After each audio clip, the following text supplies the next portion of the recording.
Shalom, Lord in Christ. Salaki, Yahweh Ba'ashem, Yahweh Shah, Thumb to the brothers, and Shalom, Yahweh Shemar, Ala Thumb, Ba'ashem, Yahweh Shah to the sisters.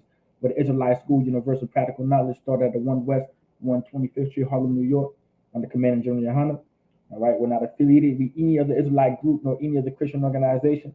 All right, Salaki, there was a few, ran into a few issues, but we back up and running. All right, if anybody has any questions, y'all can ask now or forever hold your peace. You know what I'm saying? We got to get to know this Hebrew.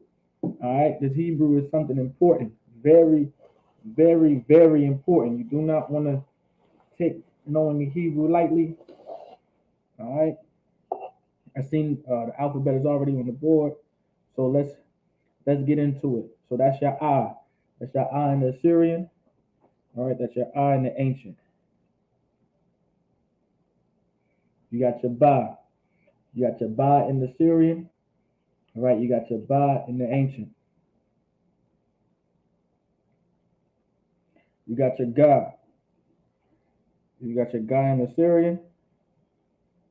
You got your Ga in the ancient.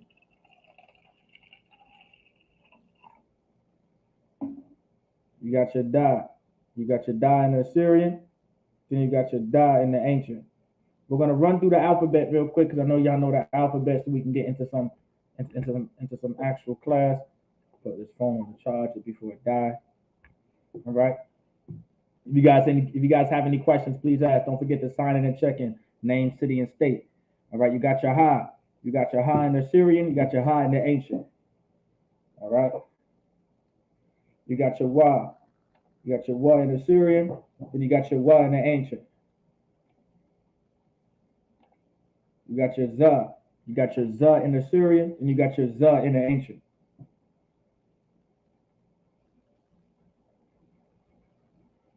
You got your Kha. You got your Kha in the Assyrian, and you got your Kha in the ancient.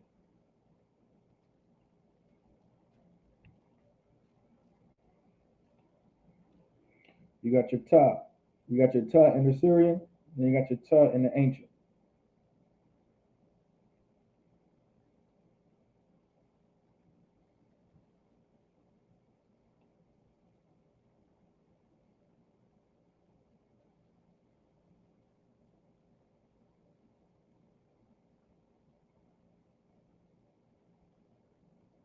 You got your Ya in the Syrian, you got your Ya in the ancient.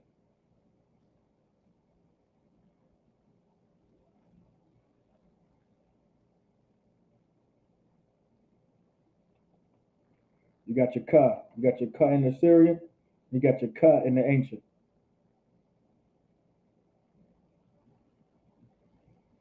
You got your La. You got your La in the Assyrian, and you got your La in the ancient.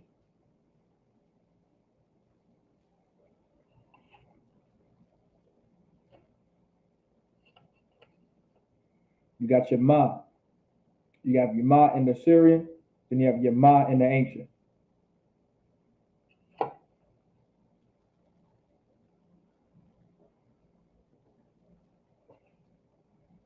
You got your Na. You have your Na in the Syrian, you got your Na in the ancient.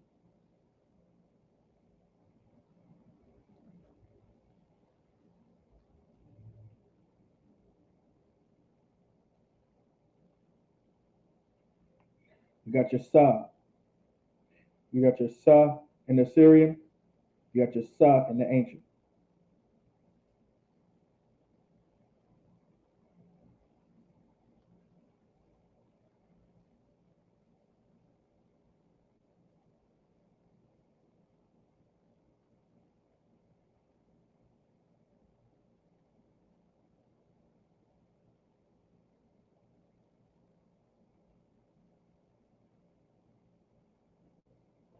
You got your I. You got your I in the Syrian, you got your I in the ancient.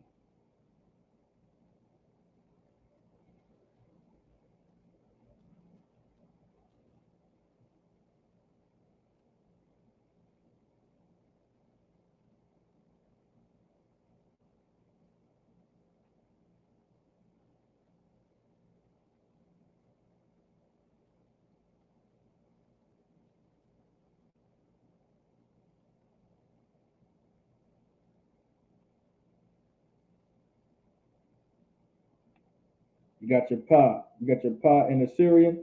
You got your pa in the ancient.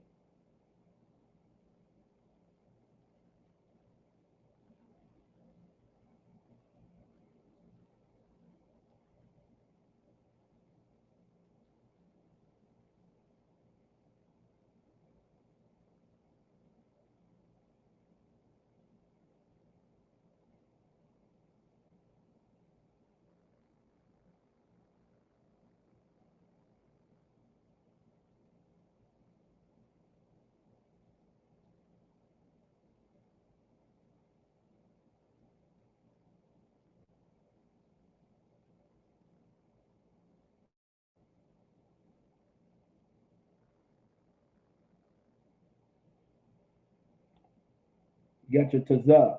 You got your tazah in the Syrian. Then you got your tazah in the ancient.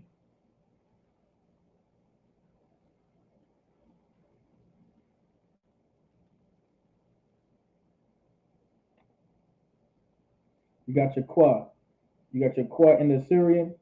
And you got your qua in the ancient.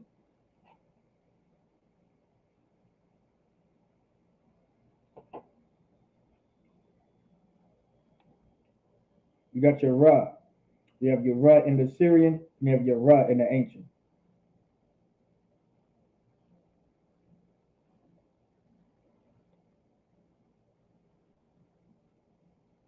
All right, let's get the rest of the alphabet real quick.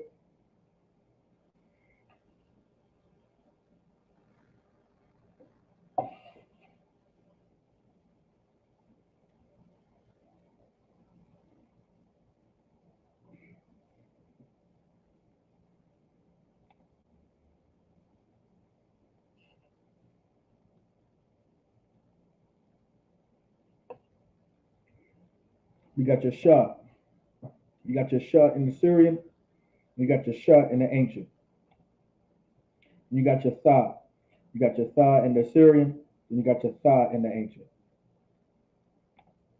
All right, so I know y'all familiar with the alphabet. I ran through it because I know y'all some Hebrew experts, all right?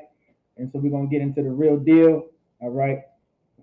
Now, if anyone, now, did I say that we were going to work on anything in particular this week? I believe we're going to go back into conjugations. If I'm not mistaken, I said we were going to get back into just, I think verbs, etc., etc., etc. So y'all remind me, was there something in particular I was supposed to go in? Or if you guys have any questions in anything particular. If not, I'm going to go back into conjugating verbs so we can get used to looking at creating sentences. All right. I believe what we spoke about last week was haya and how important haya is as a verb. I think that's what we spoke about, and I think that's why I'm asking this question. I don't know if I was going to go further into it or I did not. I did not reach a subject on it yet or something like that. Just let me know. If not, we're going to continue the conjugations. We're pretty much here when it comes to conjugating verbs. And so that's what it is. We're pretty much, I wouldn't say we're done conjugating verbs. We're not necessarily done conjugating verbs, but we do know how to structure sentences. And so now what we're going to really get into is pretty much this testing time of what brothers and sisters are paying attention. Who's been paying attention? All right, so everybody knows when it comes to verb conjugations, all right, on how to create sentences and how to conjugate verbs in the present, past, future. All right, we pretty much finished. We pretty much finished it. All right, we pretty much finished that part of the lesson. Let's see.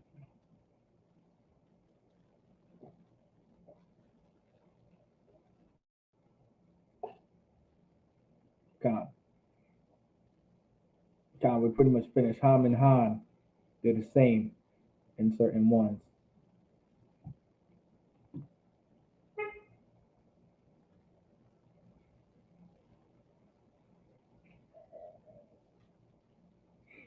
Give me a second, Akim. Let me get it together.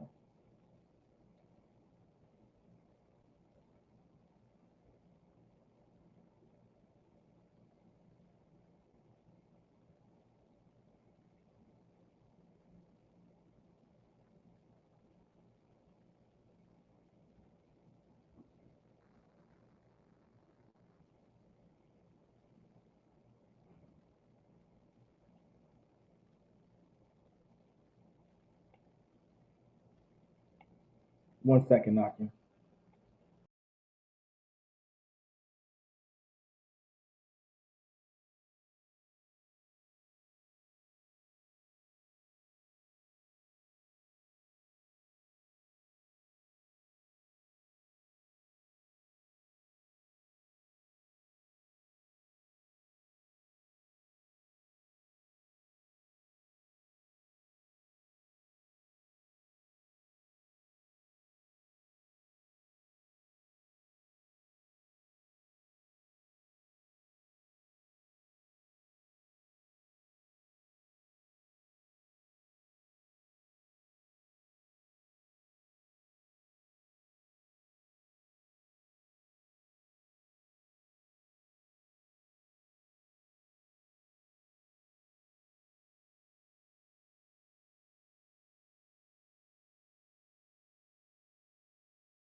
All right, so let's get it. So lock you.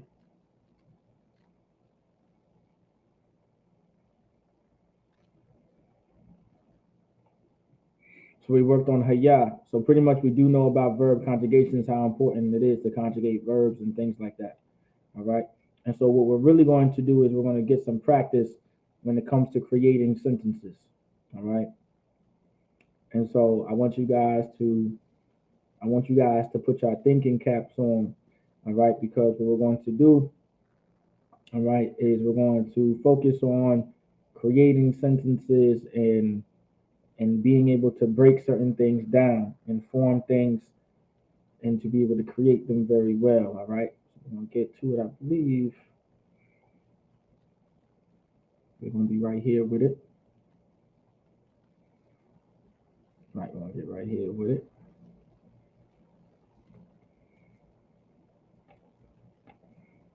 We're gonna need that.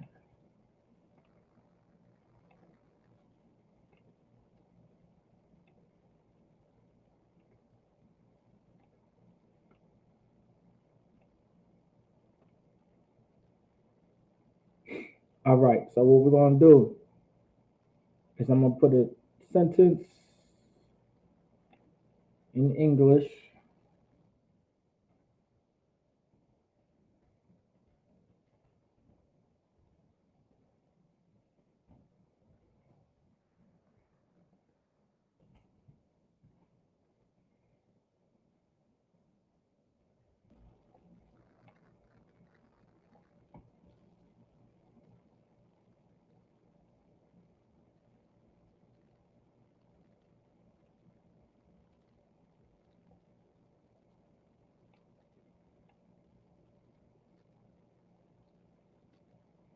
So this is the sentence. So on the board, this is going to be the sentence that we are going to translate. All right. I am going to the store. This is a basic sentence to create, but I want to break this down because this is something we do every day. All right. I want you guys to get used to structuring sentences. And so now with that being said, what would be the first step to start structuring this sentence? What do you first want to find out? And this is what's going to help you become second nature with certain things. Don't worry about how to. I'm gonna give y'all a little bit of leeway of knowing how to say store. That's fine. You guys are going to learn a new word in Hebrew, all right? But overall, what's the first? Where's the first thing you want to start? Where do you want to start first when it comes to creating a sentence? If, let's say we want to structure this sentence. We're going to translate this sentence into the Hebrew.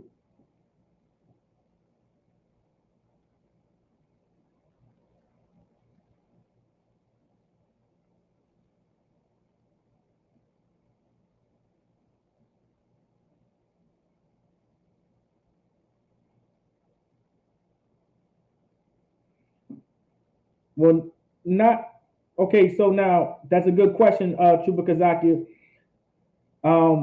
When it comes to translating sentences, all right, you don't want to focus on how to. Okay, what you don't want to is in this case, all right. Naturally, when it comes to building sentences, don't worry too much about does every word does every word translate into the English to Hebrew or to Hebrew to English. Don't always worry about that. What you want to know is with the knowledge that you already know now, for any Akim out there, right? What would be the first step into translating the sentence? We already know we want to translate it to Hebrew, right? True, because we know that part. So now where would I start? What's the first thing? Think about conjugating verbs. You want to structure this sentence. You want to create this sentence to be something.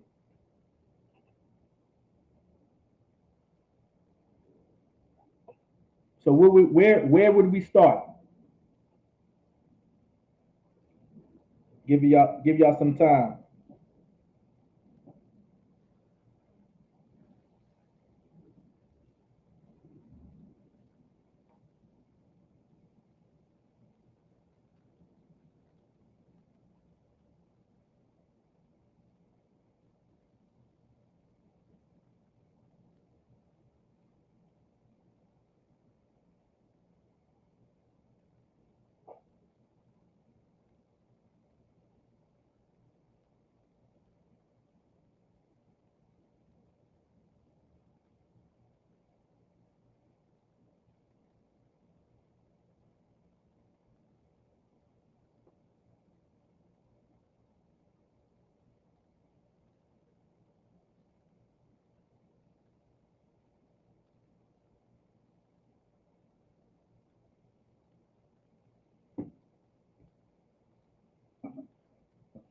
Sister, nah, okay, that's what I was thinking. How it's done by translate.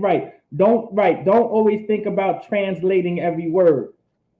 You know, that's not where you want to start. That is what you're going to do down the line, but that's not where you want to start. All right. Now, give Chuba Yagadar a hand. You want to identify the subject pronoun, right? So when you're creating sentences, you want to identify the subject pronoun. There is always a subject pronoun being in a sentence that you create, even in the English. There has to be a subject pronoun, right? Because you're either talking to someone, like let's do a quick breakdown on subject pronouns. All right. You have different subject pronouns, okay? And I'm gonna give you like I'm a hopefully I can open y'all eyes just a little bit. We're gonna go back to structuring sentences. Don't worry about that. We're not gonna have too much time. I pressed the wrong one. We're not gonna take too much time um on the subject pronouns. You hopefully no more than 5 minutes. to break everything down. All right, so we are now, of course, I know you guys are familiar with subject pronouns. I know that's not an issue. I know y'all know subject pronouns. Y'all know what's up with it. I definitely, I'm almost 110% that y'all know subject pronouns. So you have anya. All right. Now, anya is a subject pronoun, meaning I or I am. And so if you're starting a sentence with either I'm this or I'm that, I'm doing this or I went there, whatever the case may be, that is you identifying the subject pronoun. Like before creating that sentence, you already know that you are talking about yourself, right? So meaning you would have to either use the word I or I am, or in this case in Hebrew, anya, right? And you see the anya in the ancient and the anya in the Assyrian. I know y'all see that. So that's identifying your subject pronoun. For an example, subject pronouns you, right? Now you may not be saying you. You is a thought. All right, you is a thought in the Hebrew. You got your thought in the Syrian, your thought in the ancient, right? So you have your you. Now remember, you want to identify the subject pronoun.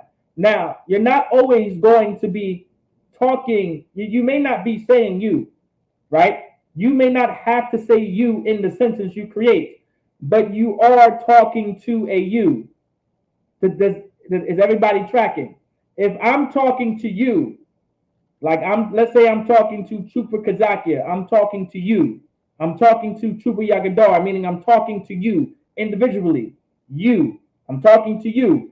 My sentence is going to be based off of the subject pronoun you, because I'm telling you to pick that up. I'm telling you to go to the store, right? I'm asking if you went to the store. I'm asking if you picked that up. I'm asking if you drove here. I'm asking if you said this, or I'm asking if you heard this, or are you hearing this? Does everybody understand? Does everybody get what I'm saying, right? That you may not always be there in the sentence, but it's about you. Now you identified the subject pronoun in the sentence. Is everybody understand? Is everybody with me? Let me know if I can move on to the next. I'm gonna move on to the next subject pronoun and break it down.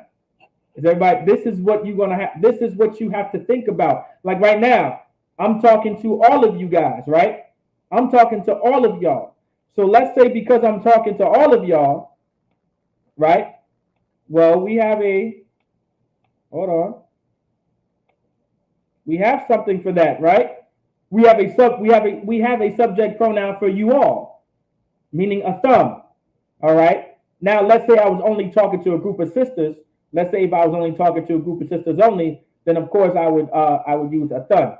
But of course, if there's brothers and sisters, you would just use a thumb. All right. So just remember that if you're just talking to solely sisters alone, then you would use a thumb. But if you're talking to brothers and sisters at the same time, a thumb. The masculine takes priority. Let's say you have 1,000 sisters you're talking to. All right, and then there's only one brother in the crowd, a thumb. That one brother takes so much precedence right there. That's it. You have to emasculate the entire sentence, all right, and how you address it, and etc., etc. And this is the purpose, so you guys can get into the mindset of creating sentences, all right. And okay, Most High in Christ, you guys are with me. So because I'm talking to all of y'all, right? Since I'm talking to all of you, meaning I'm talking to y'all. Let's say what I'm talking about right now, everything is based off of the subject pronoun of thumb. Now, after that, how I'm speaking and how I'm talking and what I'm talking about and all this good stuff determines, all right, if it's in the past, present, or future. All right, depending on what I'm talking about, what's being said, what's being done, how many verbs are in the sentence, but we're going to get that down the line. Don't stress yourself now. But I'm trying to get you guys in the basics of understanding of first how to structure the sentence. All right. I taught you guys the conjugations. All right. I gave you the notes on the conjugations. I went over. I'm always going to go over the conjugations. All right. They do not change. All right. Because everything is based off the subject pronoun that you have to identify. You first have to identify the subject pronoun.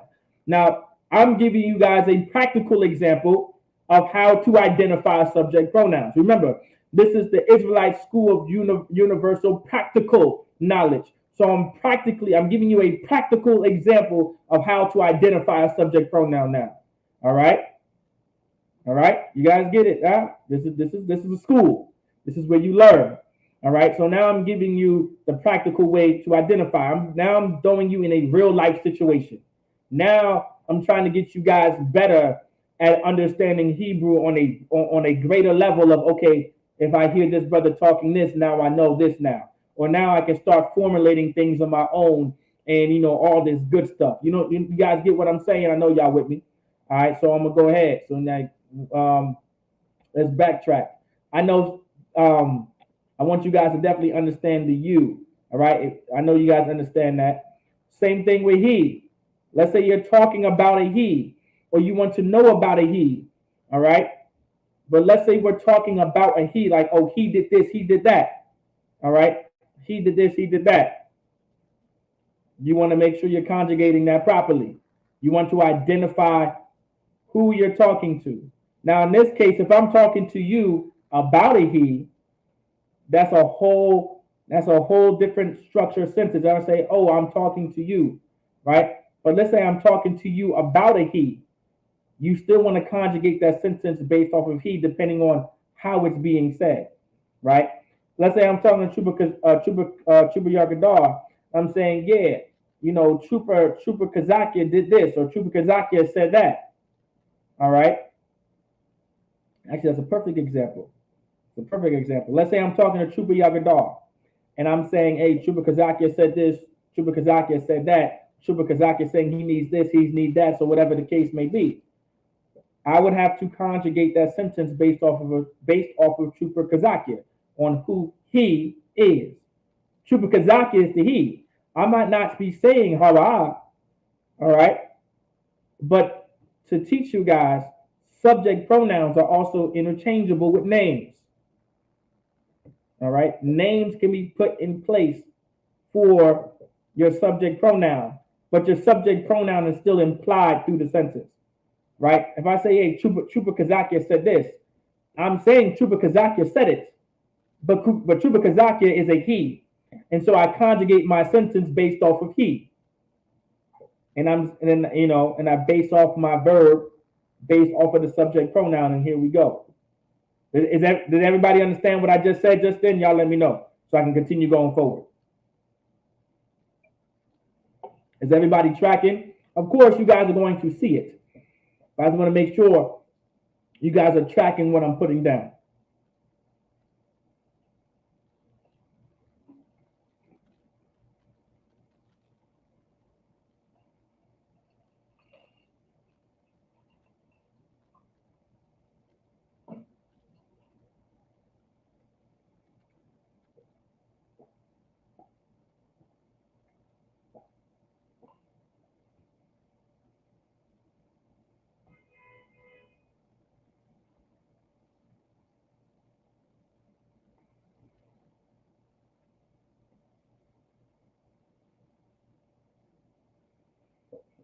Everybody getting it so far?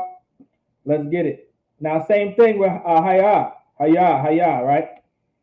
That's she, haya.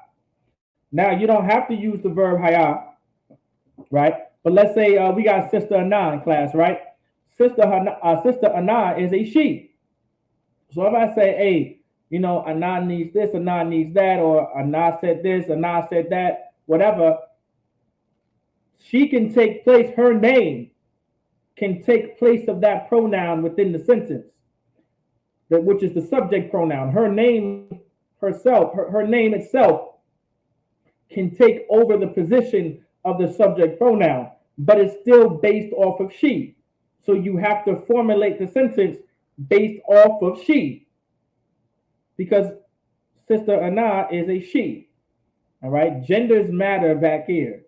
All right, Our language is gender based. Most languages have always been gender based. Our oppressor is just the devil that the Bible speaks of.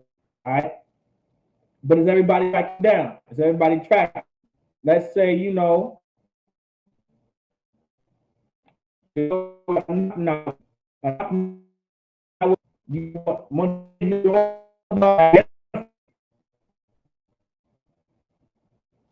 is all about identifying the subject pronoun. Block it. This is all about identifying the subject pronoun. All right, anak now meaning we. So now, once again, let's say you're talking to somebody and you're saying, hey, let's say I'm talking to somebody. I'm like, yeah, Chuba Kazaki and Chuba Yagadar, we went to the store. Chuba Kazaki, Chuba and Chuba Akal Sapar and Chuba Shamagabar, we went running the other day. We went walking somewhere the other day. We went this the other day. Whatever the case may be, right? We would conjugate that sentence based off the subject pronoun we. We don't have to say we. It's already there. You know what I'm saying? It would say, hey, Kazakia, Yagadar, Shamagabar, we went to the store. Right? You don't have to say we went to the store. You could say went to the store. You don't have to put the we there. The we is already implied in our way of speaking. In English, you would have to say we. Does everybody understand what I'm saying? In English, we would have to say we. In our language, we don't have to say the we. Does everybody now get what I'm talking about now? If I say, hey, Kazakia, Yagadar, and I, went to the store, or we went to the store. In English, it may sound better if you say we went to the store, right? Instead of saying went to the store, depending on how you're going to say it or who you're talking to, whatever, it may sound better if you put we there, all right? But in Hebrew, it's not necessary for you to put the we there. You could just say went to the, technically, you're just conjugating the verb to go, because that'd be in the past tense. Went, that's past tense for to go. Does everybody understand where I'm coming from now when it comes to the subject pronouns? I don't want to stay on it for too long, but let me know if y'all get it. All right, before I move on. Y'all let me know that you guys pretty much, when it comes to identifying subject pronouns, are we all on board here?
All right, Con, let's get it. All right. For time's sake, I'm gonna move on though. All right, so let's get back. I don't want to stay on this for too long. Hopefully, you guys get the concept. Of course, you guys are gonna visually see it.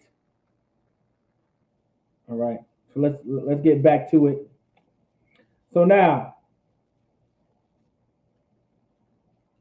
remember, Hebrew is written and read from right to left. All right. So I'm gonna do it. I'm gonna do it in this format, from right to left. All right, and then I'll write it in English at the bottom.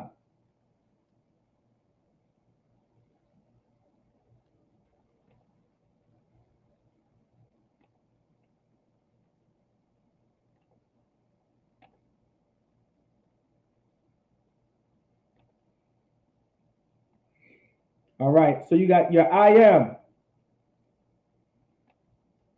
We all know. You got your anya.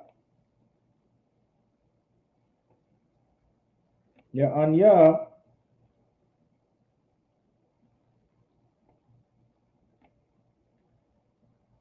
This is your subject pronoun anya, right? This is your subject pronoun anya. Anya. This means I am. In this context, this means I am. You got your anya, right? So now, going. Y'all let me know going. What tense? What tense is going in? Past, present, future. What tense is going in? All right. What tense is it?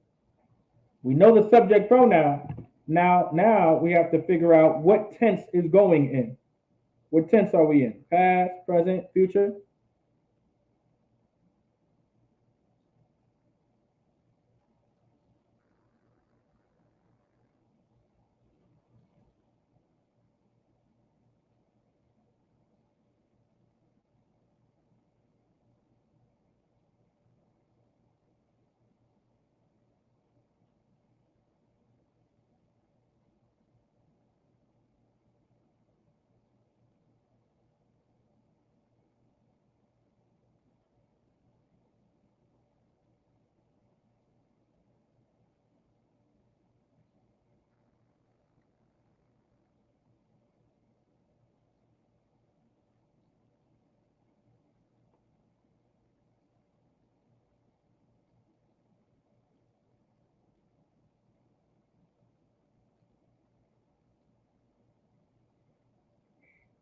Okay, Chuba Yagadar said future. Okay, I'm going to the store. I see why you would say, all right, I understand why you would say future, but it's not the future. Salak, your present. It is present.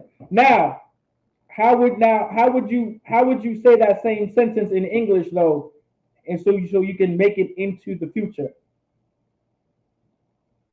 There would be two words you would have to add there for Chuba Yakadar, if you can. Bubba Quashad, tell me how would you say that sentence to make it in the future tense? How would you make that into a future tense sentence? And we'll do it next. If you don't know how to do it, that's fine. But I'll definitely be I'll definitely get it for you on how to do it, because I'm glad you brought that up. But at face value, it is the present tense. So because it was the present tense, give Chuba Yagadar a hand. That's correct. I will be going to the store. That's how you would make it into the future tense in English, and then there is a way to conjugate it. All right. All right. Now, with that being said, let me see.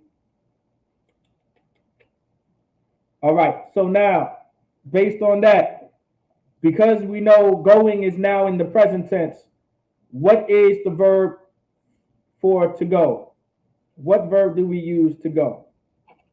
How do you say to go in Hebrew?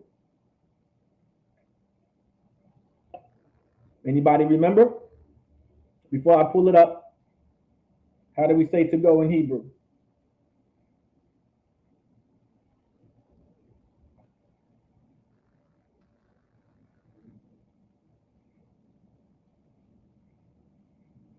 How would we say to go in Hebrew? You guys are right there. You guys are good. How would you say to go in Hebrew? So we already identified our subject pronoun. We also identified our tense. All right. When it comes to structuring sentence in Hebrew, what you want to do, remember, identify the subject pronoun, and then you're going to identify the tense that you want to speak in. The tense, you got three tenses you want to speak in. You got the present tense, you got the future tense, and then you have the past tense. All right. And now, of course, anyone that speaks English, you already know this about around 5 or 6 or 7 years old, sort of. You kind of get the gist of it, and then you go to school to really master how to speak in the English language and how to speak in the present, past, and future. And then it becomes second nature to you. All right. I know in Spanish, all right, conjugating verbs is a big thing, of course, because you have to use it in your everyday speech. So when speaking in Hebrew every day, you're gonna have to do this in your everyday speech. Give Sister Anna a hand. That's correct. It's in the present tense. So now, Most High in Christ. So now, with that being said, how would you what is the verb? What's the verb for to go? All right. What is the verb for to go?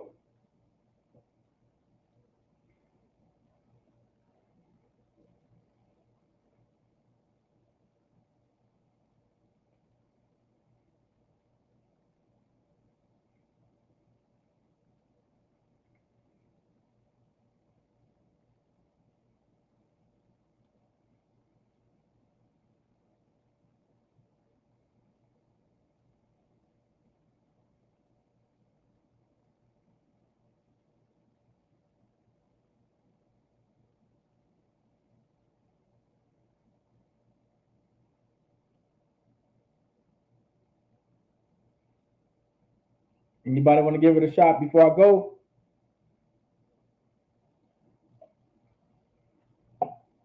I'm sure y'all know it.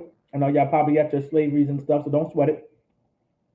So, of course, we know that is your lock. But let's say, if you did not know, right? You go to 100 most common verbs, all right? And we can prove that it is your lock by going here. Let's do our research, all right? Just you guys could always do this too on your spare time. Eventually, these verbs are going to become normal. It's going to be natural for you to know these verbs. All right. So if you want to say to go, it's going to be right over here. All right. Where's your lock at? Here we go. All right. Meaning, so your lock just means to go. All right. You don't worry about go walk. All right. Don't worry about that walk right there. Don't worry about that. Your lock means to go. All right. Halak means to walk. Your lock means to go. You can say to go walk. You don't have to do it. It just means to go.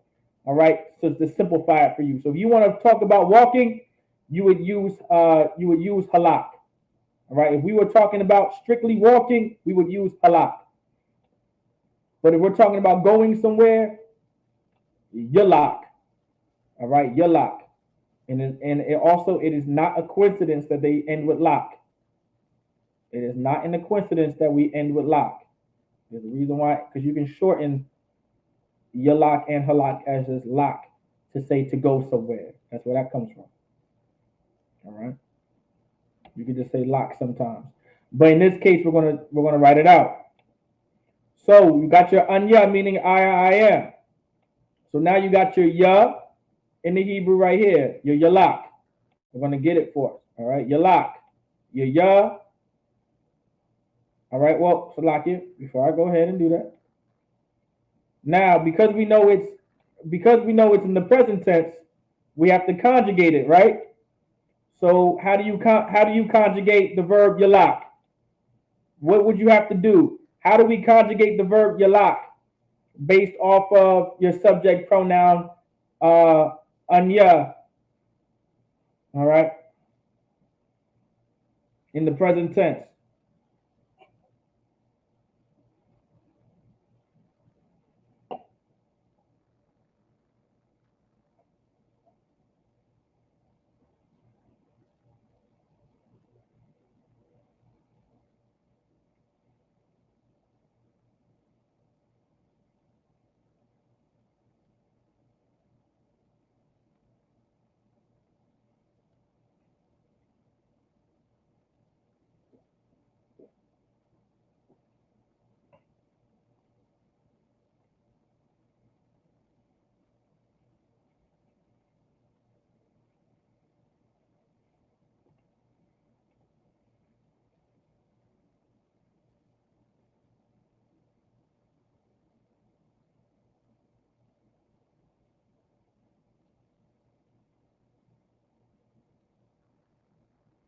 Anybody want to give it a shot?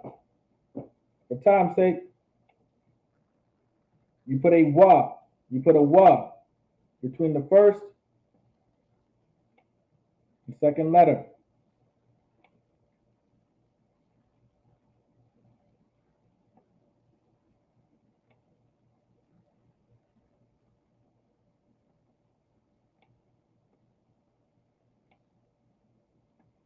So you have yawalak.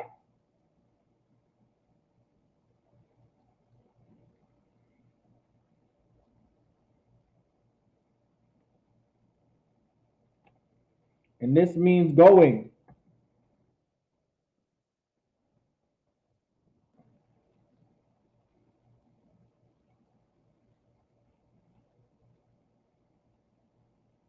This means going.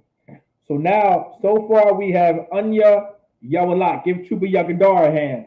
That's real Tawab. Give Chuba Yagadar a hand. So you have Anya Yawalak. Now, here we go. How do we say to the? Is anybody aware of to the? How many of y'all been taking notes? How many of y'all been paying attention to the basics of Hebrew that I've been going over before I get into some of my lessons?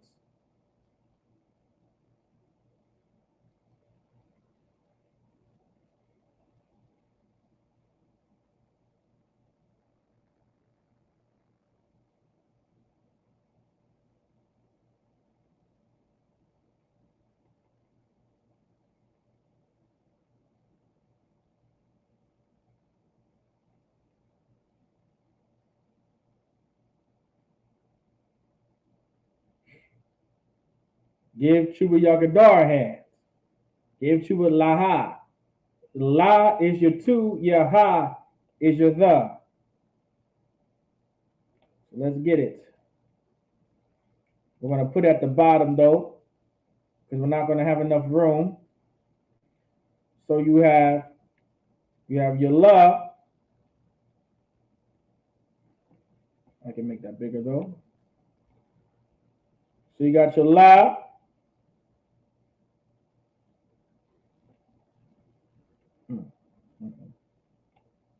I want to be able to put it down some. So you got your la. Then you got your ha.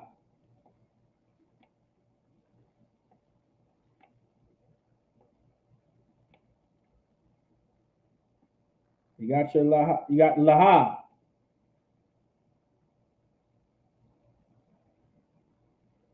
Now, subsequently, all right. In this case, doesn't have to be attached.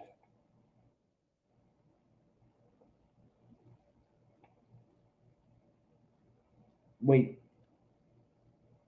hold on before I say that. Before I say that, I could be incorrect. I could be talking about something else. Not la, never mind. Salakia, it has to be attached. That's with something else. Salakia. Salakia, that's on me. Salakia, it has to be attached. If it was something else, it has to be attached. Salakia. So disregard what I said before. It has to be attached to the noun that we're using. Now, does anybody know how to say store in Hebrew? Store, market, same thing. Anybody know how to say store in Hebrew? Is anybody aware of how to say store? Kana la'a. It's fine if you don't know, but kana la'a. I'm probably just going to give it to y'all.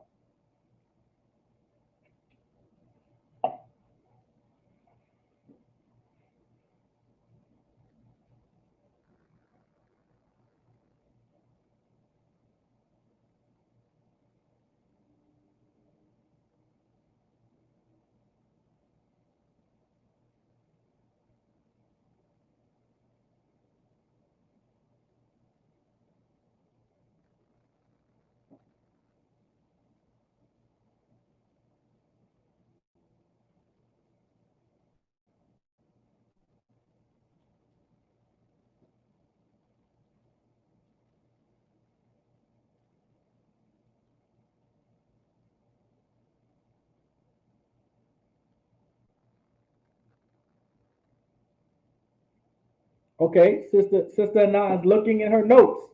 I know. Sister Na says that she's looking at her notes. Chuyagadar la'a, no sweat, no sweat. You can look in your notes, sis. You may have it, you may not. It's okay. I'm gonna give you some time. All right. I'm gonna give you some time to look through your notes. All right. Going to the store. Now, of course, if you want to describe what kind of store you're going to, we can go into that too. All right. There's different kind of stores. Got a beauty store, the food store, the rug store. All you would do is find the Hebrew word for whatever you're trying to say and just put store at the end of it. That's all. That's really all you do. There's no real word for those, but you would put beauty. You would put the word beauty or beautiful, which would be yapa, and then just put it in front of the verb. I mean the noun store in Hebrew. And that's your beauty store or beauty supply store, food store, right? You don't have to say food store. All right, you could just say store, a store. You could, or let's say clothing store, or garment store. That's what we would say. Clothing store, garment store. All right, we're going to the clothing store, clothes store. Or you could just say the store Ross, the Ross store. Of course, you would just say Ross, and then you would have to mix English and Hebrew together. That's all you would have to do. It's just like other languages. Not everything has to translate, and not everything may translate.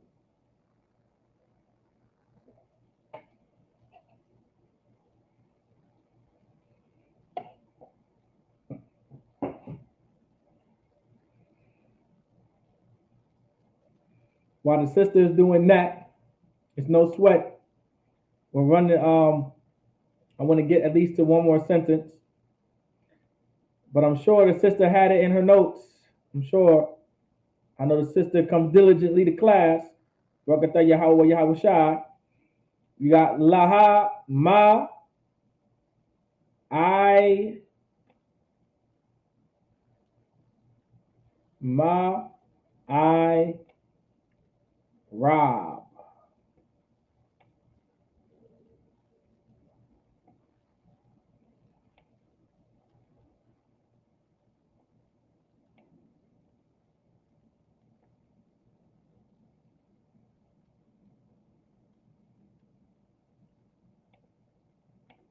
And that is to the store.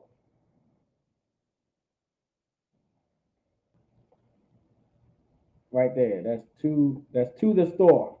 To the store. I am going to the store. Anya Yawalak Lahamayara. All right. I may have even said this sentence before plenty of times. Anya Yawalak Lahamayara. All right. Or you could just say, now remember, you don't have to say Anya. You could just say Yawalak Lahamayara.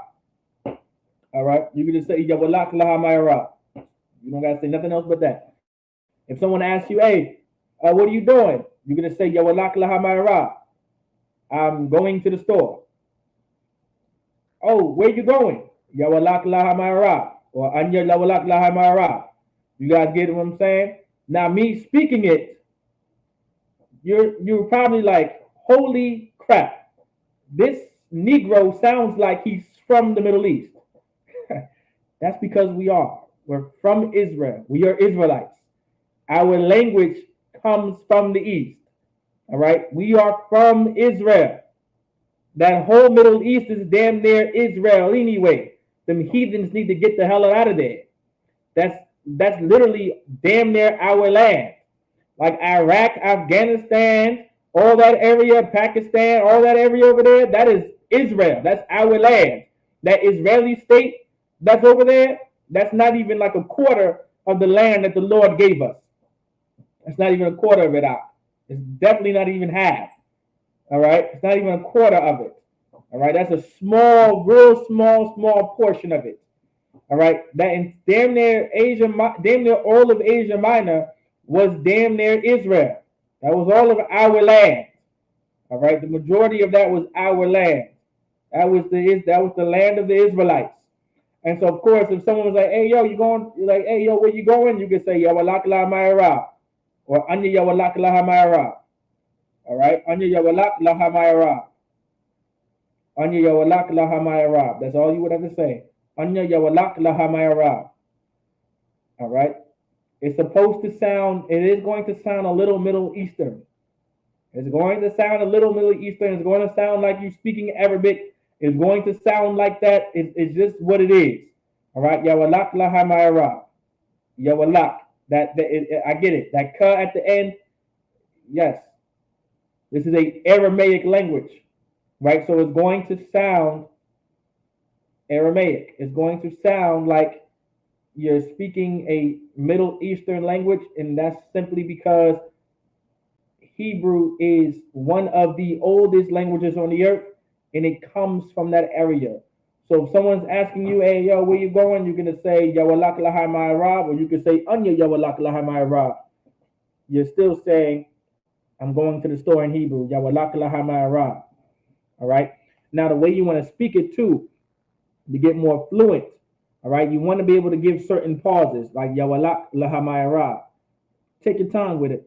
Yawalak Lahamayra, and then get fluent with it. Anya Yawalak Lahamayra.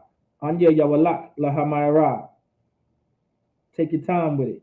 You want to taste every word, you know. Anya Yawalak Lahamayra. You don't gotta sound, you don't gotta put an accent to it. You may develop your own accent over time. Anya Yawalak Lahamayra.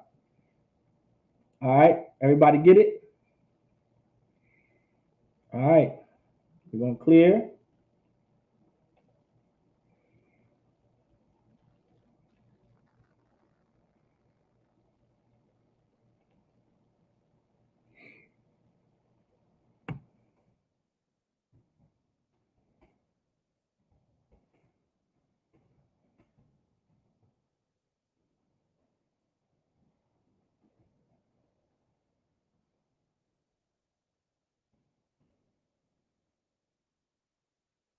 Ah, that is not it.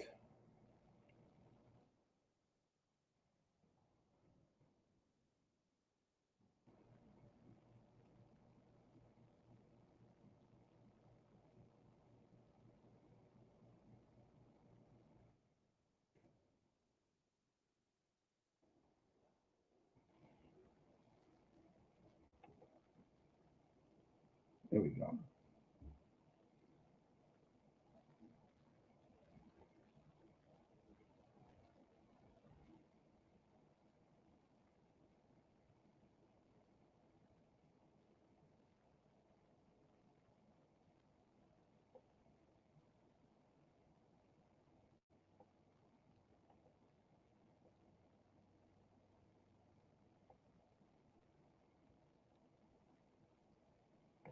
Listen, this is why I damn near hate technology.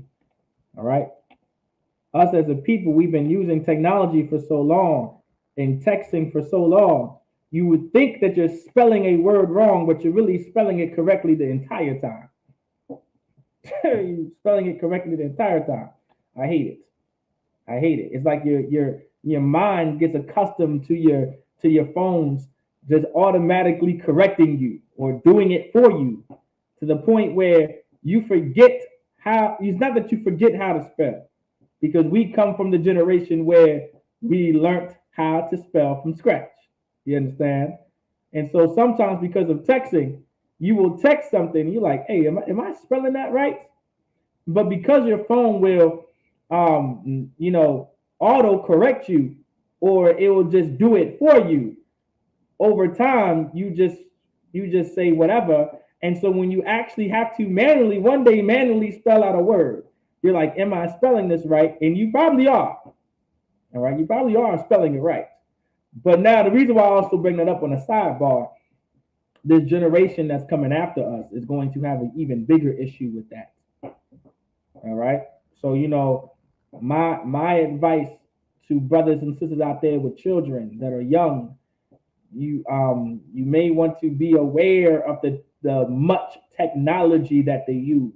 I'm not ordering y'all or letting y'all and then telling y'all to not allow your kids to be on phones and iPads and Xbox and PS4s and fives and all of that. That's not what I'm saying.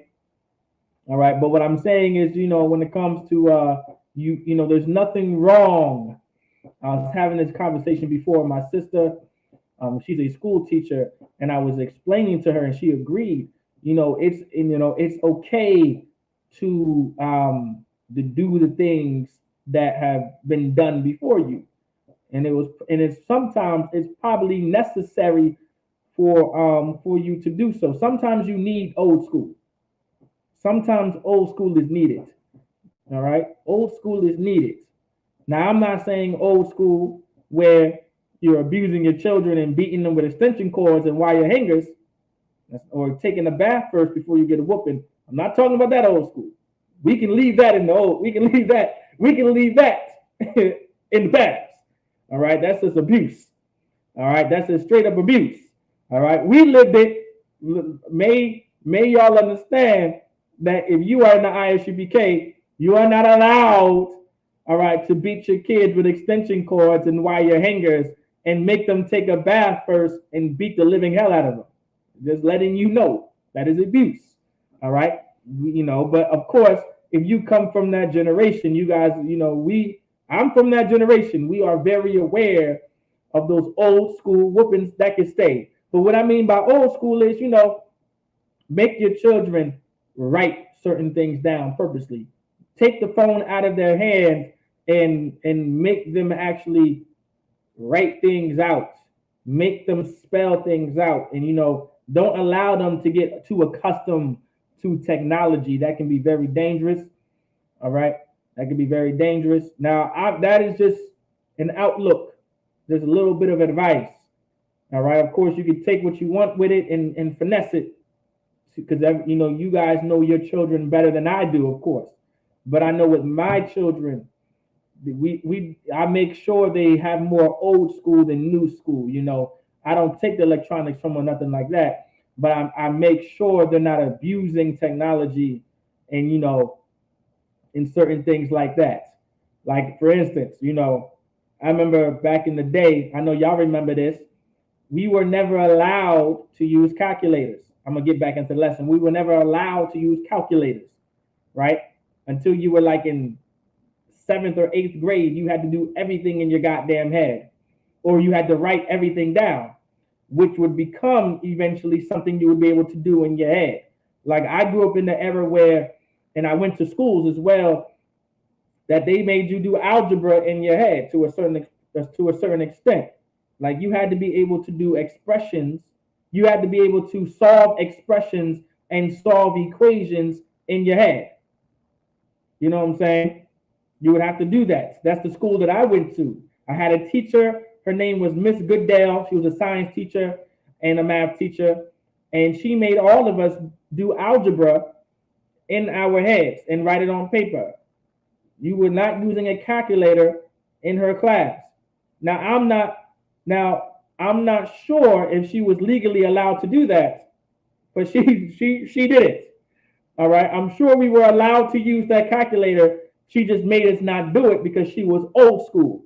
And it was some old Edomites that made us do it too. All right. She made us do it. Not sure if she was allowed to, but she made us do it.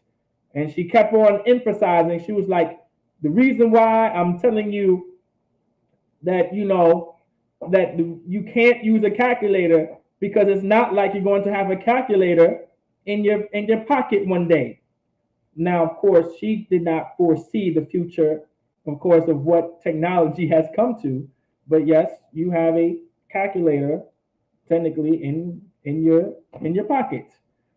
But with that being said, I understand why I shouldn't have a calculator in my pocket, because the generation after me is just going to get worse and worse, and they're not going to do nothing in their head or write nothing down or show their work or nothing one day. And so that can be very dangerous. Right, Virgnia Qadash, extension cords sting so much, right? Right, the tech can make you lazy, had to show your work, or it was automatic. Right, exactly. That generation is, this technology is damn near going to get rid of that. All right, that's why I say this, keep it old school. The reason why I brought all this up, because sometimes you might be thinking you're spelling a word wrong, but you're really spelling it right. It's just it looks so wrong because you haven't been writing anything for so long. We've been texting everything for so long. And so when you're trying to write something down, you're like, oh, does this look right? Is this right? Is this okay? That's why the Bible says, remember the days of old. That's what I was telling my sister, because she's a school teacher. I said, the Bible talks about this, sis. I said, the Bible talks about remembering the days of old. You want to act, old school is okay. The Lord wants you to remember how you did not have a calculator in your pockets. Or, the Lord wants you to remember that so you can move forward of understanding that this is why you did not have a calculator in your pockets. That's why these feast days, all right, is to remember, like the Feast of Tabernacles. After the Feast of First Fruits, you have the Feast of Tabernacles. It's so we can remember how the hell we lived in tents. All right, before we went into our land and lived in homes and houses and great in buildings and things like that. You understand? Like that was the purpose of that. Before we lived in tents. Now we're living in brick homes and different kind of houses and luxury and all other kind of stuff. When we moved into Israel, had our own land and farming, and we had certain cottages and all the other stuff. But before all of that, we lived in tents. We lived in damn near nothing. So that's the purpose. The Lord, the Spirit of the Lord, is to so you remember the things before. But let's go ahead and let's get back on topic. Salaki. So now I will be going to the store tomorrow. Now it's okay if you guys do not know how to say the word tomorrow. That's not an issue. Salaki. I have all that information for you in my head. All right. But first thing first, what do you want to do? It's going to be the last sentence before class ends. First things first, what do you want to do?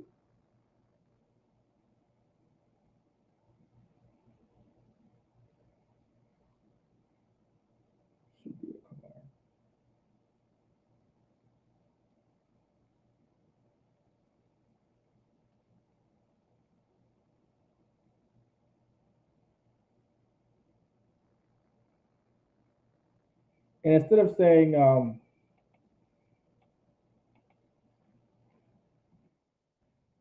we'll say, I will be going to class tomorrow.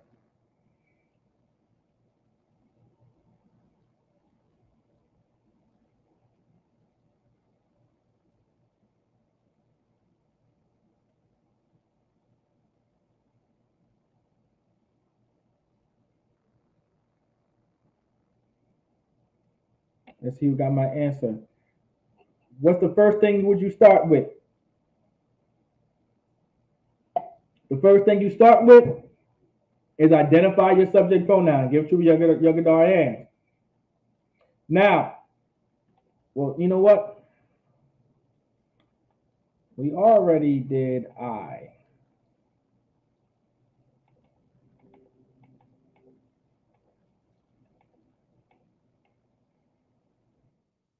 We're going to do we instead.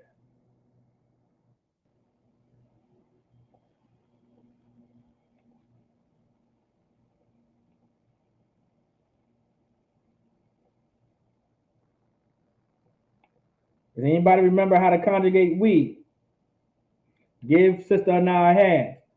So now we the subject pronoun. So we will be going. So now we will be going to class tomorrow. All right, we will be going to class tomorrow. So we identified the subject pronoun. The subject pronoun is now we. Now, what's the next thing we do? We identified our subject pronoun. What's the next thing? What is the next thing we have to do? What's the next thing we have to identify?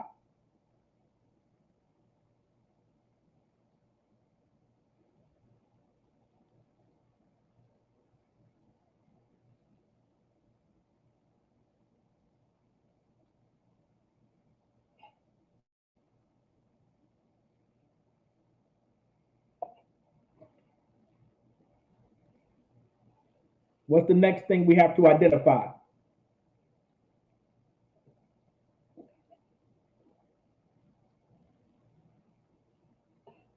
Give Chubukazaki a hand. It was the subject pronoun.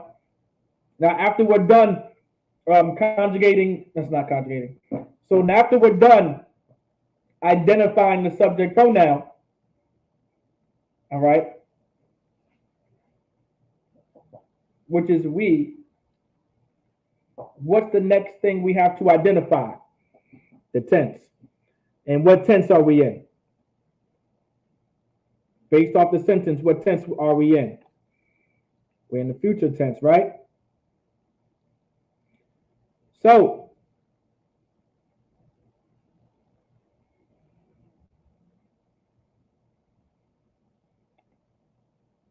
let's get it. You have, now remember, we know we is anak nawa, but we're not going to do that. We're not going to write anak nawa. Anak nawa is far too big of a word to even say, really. I don't like saying anak nawa. All right, I personally do not like to say anak nawa. So we're just going to conjugate the verb. So, well, I kind of just gave it to y'all, but I'm going to still ask y'all. How would you conjugate the verb going? We know going, will be going, which means it's to go. Now remember, this is in the future tense. How would you conjugate the verb to go?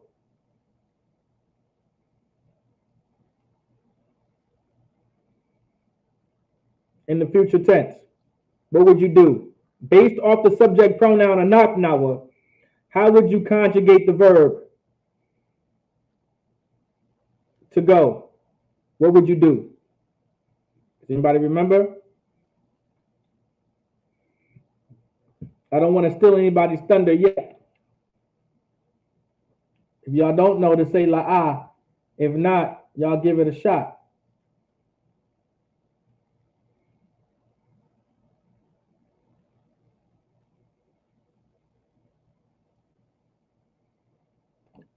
How would you conjugate? What would you conjugate? How would you conjugate the verb to go?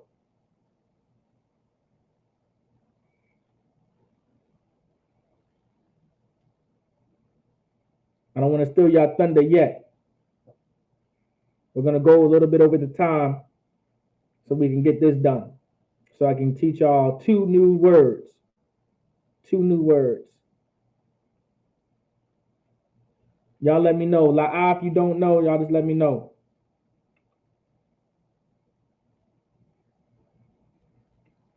Give y'all a few more seconds.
So you have nayalak.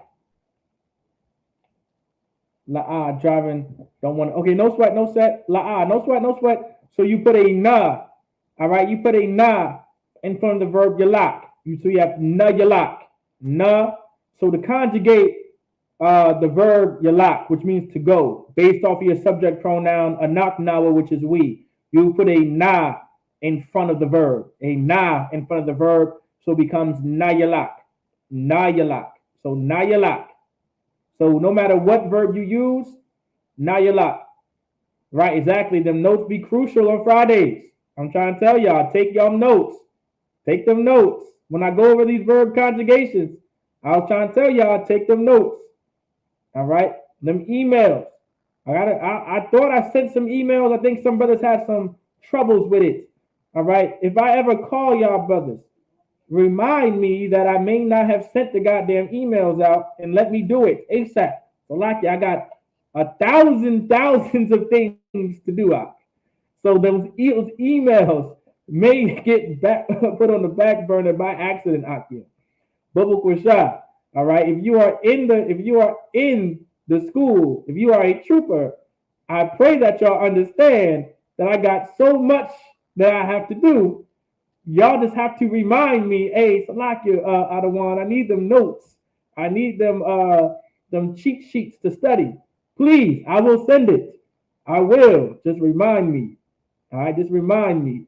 I'll do my due diligence to put a reminder in my phone. Actually, I can put a reminder on my phone for Sunday to send out those emails. And I think I already have your emails, so I'm gonna put a reminder in my phone to remind me to do it too as well. But if you guys are just as brotherly, just remind me too, so I can send those emails to y'all. So you have Nayalak. So you have Nayalak, and for Sister Natu as well. You have Nayalak, meaning will be going. Let me see if I can make that a little bigger for y'all. So Nayalak, meaning we will be going. Now, even though you see going, you might think, oh, why is this in the present tense? Why isn't this not in the present tense? Well, because we're speaking in the future tense. All right. So Nayalak, right, is in the future tense. That going is not used in the present tense. It's being used in the future tense. That's why it's important. That's why I told y'all in the beginning, it's not so much about does it translate directly from English to Hebrew, because you might run into a problem like, oh, well, going is a present tense way of English, right? But if you put will be going somewhere, that is not based off of the word. Like the present tense, to explain tenses, your tenses is not based off of your verb necessarily. It's the entire sentence as a whole.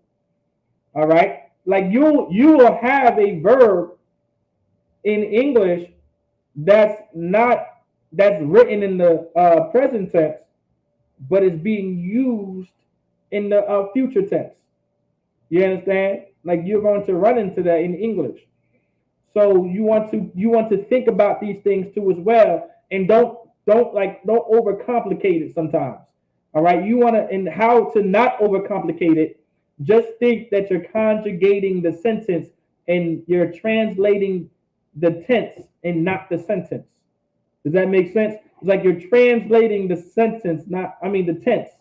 You're trying to, you're not, oh, you're translating the sentence, not so much the words itself. And so, okay, you got the tense. You want to find out the entire tense of what you're speaking in. All right. So nayalak. All right. No sweat, sis. No sweat, sis. No sweat, sis. It's tawab though. We all do it. I did it at one time too. It's okay. It's okay. We'll be able to build slowly and surely how to not overcomplicate these things. So just slowly and surely, slowly and surely. So nayalak. All right, you got nayalak is how you would do it. All right, and how to not, once again, how to not overcomplicate these things. Think about what you're trying to say first, right? Like this is a practical way of thinking it. Try to right. It's like trying to crack a code, right? Most High in Christ says. So it's almost like, hey, think about what I'm trying to say first, and then this is how I'm gonna go about it. You know what I'm saying? And don't. And once again, your best concept is don't try to translate every single word. Hebrew is about getting the gist of what's trying to be said. All right, it's a spiritual thing. So you got nayalak. Now, is anybody aware? So we got will be going. We will be going. We got that. Now to the. Everybody remembers how to say to the, right? It's your la.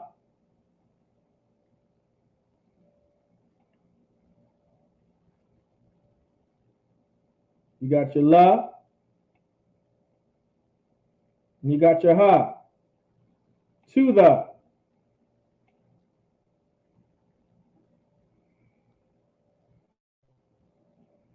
Let me erase a little bit of this so we know it's kind of separate from the word.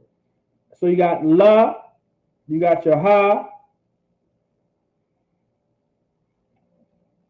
So laha is how you would say to the. Now, how would you say class? I know we probably never went over class. Katha. I wouldn't say we never went over it, but it's probably been some time.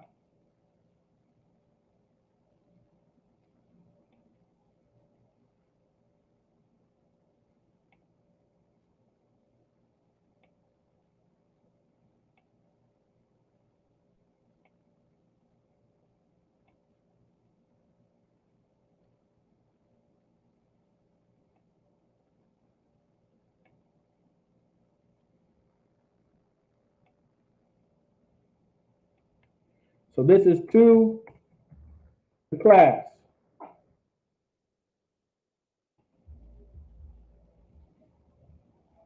Katha is how you would say class. Katha.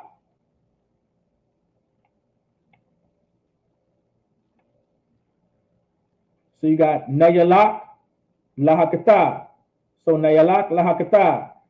I will be going to class tomorrow. Now, I'm almost positive you guys, tomorrow is makara. Let me double check that. Makara. Let me double check. I believe it's makara, Taki. Just give me a second. I believe it is makara.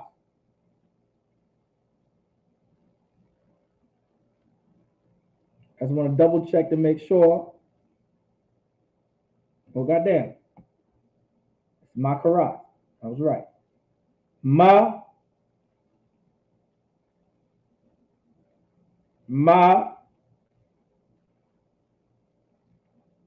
You got your makara.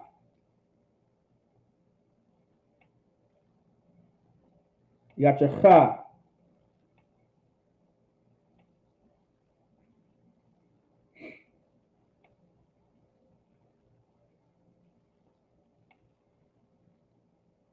Got your ra. You got your tha.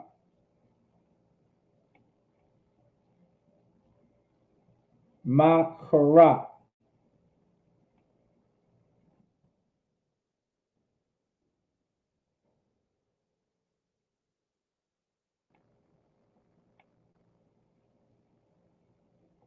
Makara. So now what we have on the board, Makarak. Now take them notes. Remember, put in your notes. Makarak means tomorrow. Katha means class.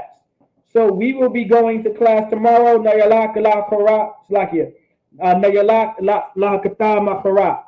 All right. Nayalak la katha makarak. Nayalak la katha makarak. Nayalak la katha makarak. Nayalak, lahakata, makara. Lahakata, you see I said lahakata, just let it roll off the tongue. Lahakata, makara. Nayalak, lahakata, makara. All right, nayalak, lahakata, makara. We will be going to class tomorrow. Nayalak, lahakata, makara. Nayalak, lahakata, makara. Makara is how you would say tomorrow. If someone says, hey, you about to do something, when you want to do it, you can say, Makara, tomorrow. Makara, tomorrow. You're going to say tomorrow, Makara. All right?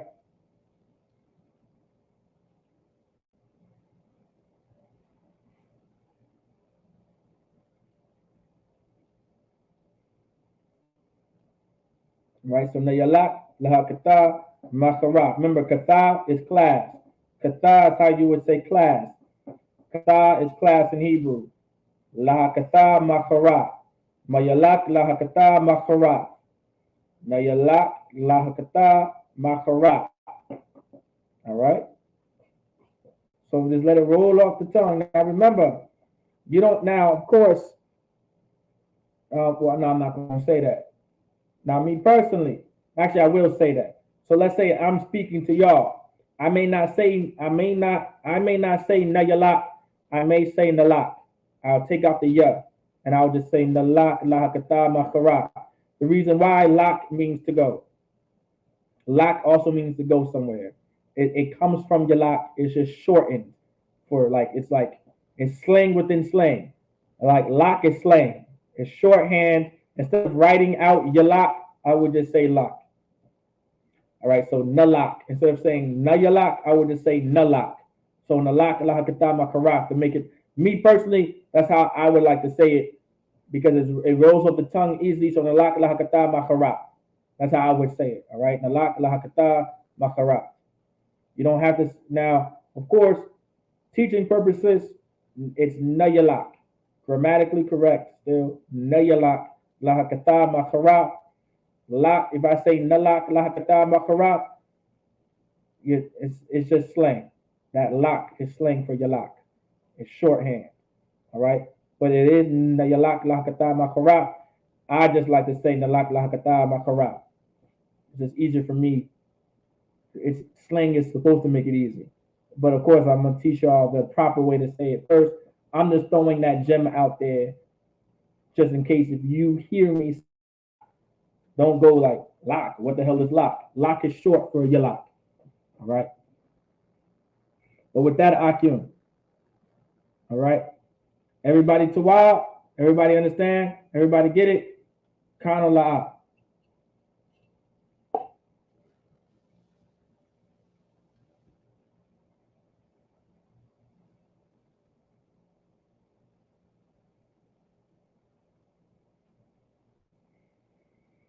Mm-mm-mm.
All right, Mosai in Christ.